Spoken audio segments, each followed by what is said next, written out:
46 लाख छात्र, वर्दी का सपना और सिस्टम का महाबलंडर। पेपर लीक नहीं, परीक्षा हैक। यूपी के सेंटर्स पर कंप्यूटर कम पड़े या जानबूझकर उड़ाया गया सर्वर। क्या इस देश में बिना किसी स्कैम, बिना किसी बवाल और बिना किसी गड़बड़ी के एक आदर्श सरकारी परीक्षा कराना अब नामुमकिन सा हो चुका है?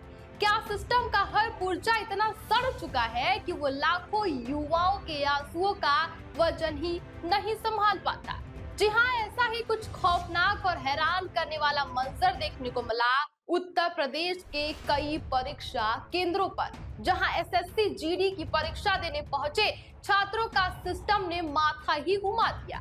आज बात करेंगे कि आखिर कैसे 46 लाख छात्रों के भविष्य के साथ खिलवाड़ हुआ और कैसे खुद एसएससी के चेयरमैन को सामने आकर अपनी गलती माननी पड़ी। शुरुआत करते हैं उत्तर प्रदेश के प्रयागराज से। यहाँ के गंगा पार इलाके के अंदावा में एक सेंटर है, सुनीता सिंह सीता सिंह महिला महाविद्यालय का आईटेक जोन। यहाँ परीक्षा कराने की जिम्मेदारी बेंगलुरु की एक company Edvity career technologies private limited को दी गई थी।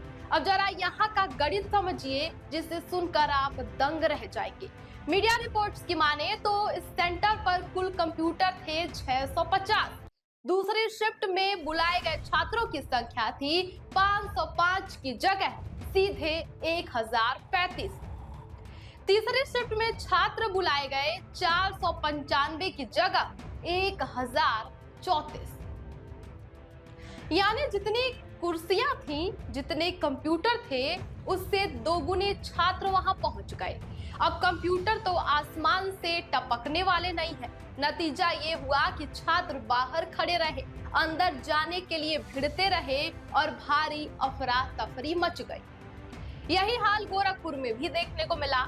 वहां एक एग्जाम सेंटर पर स्टूडेंट्स को एंट्री तक नहीं दी गई, जिसके बाद से छात्रों का गुस्सा फूट पड़ा और जमकर हंगामा हुआ।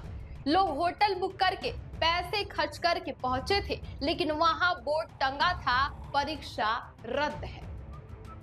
जब पानी सिर से ऊपर चला गया तो एसएससी यानी स्टाफ सिलेक्शन कमीशन के चेयरमैन एस गोपाल कृष्णन को खुद सामने आना पड़ा। उन्होंने जो सफाई दी वो बेहद ही चौंकाने वाली है। चेयरमैन ने साफ किया कि पेपर लीक नहीं हुआ था, लेकिन उन्होंने एक बड़ा खुलासा किया। उन्होंने कहा कि ऑनलाइन परीक्षा सिस्टम को हैक करने और दूर बैठकर पेपर सॉल्व कराने जैसी कोशिशें लगातार चल रही थी, जिसके वजह से कई सेंटर्स पर परीक्षाएं रद्द भी हो गई। सिस्टम में संदिग्ध गतिविधियां देखने के बाद सुरक्षा कारणों के कई कंप्यूटर टर्मिनल्स को अचानक बंद करना पड़ा। अब आप ही बताइए, कंप्यूटर्स बंद हुए तो सीटें कम हो गई, लेकिन इसके बाद आयोग ने जो किया वो करेला और नीम चढ़ा जैसा था। जिन छात्रों की परीक्षा कैंसिल हुई, उन्हें अलग अलग दिनों में बांटने के बजाय एसएससी ने सबको सिर्फ 2 दिनों के भीतर ही बुला लिया। नतीजा, सेंटर्स पर भारी भीड़, और जो भीड़ थी वो दोगुनी हो गई थी और पूरा का पूरा मैनेजमेंट ही क्रैश हो गया। खुद चेयरमैन ने माना कि स्थिति संभालने में आयोग से बहुत बड़ी गलती हुई है और इसके लिए सिर्फ परीक्षा कराने वाली एजेंसी ही नहीं, बल्कि खुद आयोग भी सीधे तौर पर जिम्मेदार है। आयोग का कहना है कि देश भर के 250 केंद्रों पर परीक्षा ठीक रही। दिक्कत सिर्फ यूपी के कुछ सेंटर्स पर थी और 3000 से कम उम्मीदवार इससे प्रभावित हुए हैं, जिन्हें 31 मई से पहले दोबारा मौका दिया जाएगा। विवादित सेंटर्स को ब्लैक लिस्ट करने का भी पूरी तरीके से विचार किया जा रहा है। लेकिन सवाल ये है कि क्या उन 3000 छात्रों का दर्द, उनका मानसिक तनाव और उनके पैसे इन आंकड़ों से कम हो जाते हैं? पहला सवाल है कि जब देश भर में 46 लाख उम्मीदवार 30 अप्रैल से 31 मई तक परीक्षा दे रहे हैं, तो सुरक्षा और हैकिंग से निपटने के बैकअप प्लान क्यों तैयार नहीं किए गए थे? दूसरा सवाल है कि अगर कंप्यूटर टर्मिनल बंद करने पड़े तो छात्रों को समय रहते सूचित क्यों नहीं किया गया? क्यों उन्हें सेंटर पर आकर पता चला कि उनका भविष्य अधर में लटक रहा है? तीसरा और सबसे बड़ा सवाल कि इस पूरे कुप्रबंधन, इस हैकिंग की कोशिश और सिस्टम की नाकामी की सजा आखिर उन गरीब और मध्यम वर्गीय छात्रों को क्यों भुगतने को मिल रही है, जो अपनी जिंदगी का सबसे बड़ा दांव लगाने वहां पहुंचे थे। जुर्माना एजेंसियों पर लगेगा, सेंटर ब्लैकलिस्ट भी हो जाएंगे, लेकिन छात्रों के मन में जो डर और भरोसा टूटा है उसकी भरपाई कौन करेगा? क्या देश में एक पारदर्शी और बिना किसी अड़चन के ऑनलाइन परीक्षा कराना इस वक्त इतना मुश्किल हो गया है कि सिस्टम ही क्रैश हो रहा है?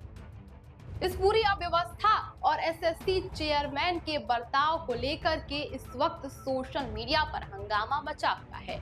लेकिन इन सबके बीच गौर करने वाली बात यह है कि इन दिनों पेपर लीक के मामले लगातार सामने आ रहे हैं, चाहे वो नीट पेपर हो, चाहे ये एसएससी का पेपर हो, और इसके साथ ही छात्रों के भविष्य के साथ खिलवाड़ की भी कई कोशिशें हो रही हैं, चाहे वो खुद सीबीएसई ही क्यों ना हो। इन सब मामलों के बाद छात्र अपने भविष्य को लेकर लगातार चिंतित और परेशान नजर आ रहे हैं, और शायद यही फ्रस्ट्रेशन है कि आज युवा सोशल मीडिया पर आकर अपनी भड़ास निकाल रहे हैं। फिलहाल इस खबर पर आपकी क्या राय है, हमें कमेंट सेक्शन में जरूर बताइएगा।